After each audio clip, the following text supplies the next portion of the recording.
sometimes it's just plain luck. I mean, I have seen times when they turn over the last card, and the last card gives the guy a win who was losing. If they'd have turned over any other card, he'd have lost, but the last card gave him the win, and he bets it, and he takes the money just because he lucked out on the last card. That was a goodie, wasn't it? Yes.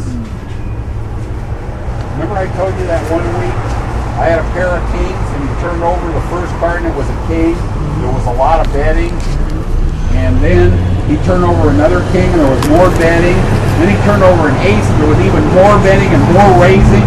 Then he turned over another card, and there's a lot of big. And I'm raising, and I'm betting, and I'm raising, and this other guy is betting and raising, another guy is calling, and eventually it got down to between him and me.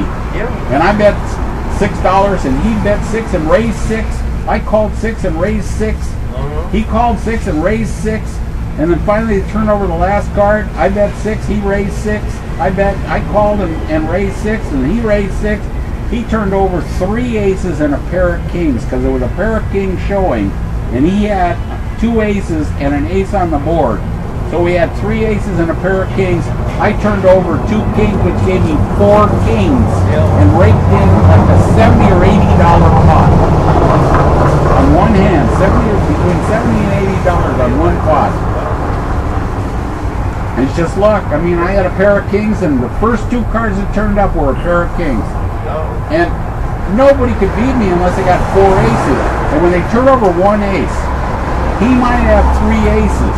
If another ace had come up, I'd have lost. Yeah, but it turned out in your favor. But he thought with aces full, he had it locked.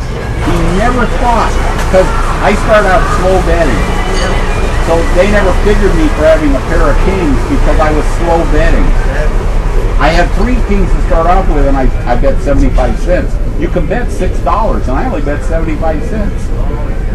And then I bet $1 on the next.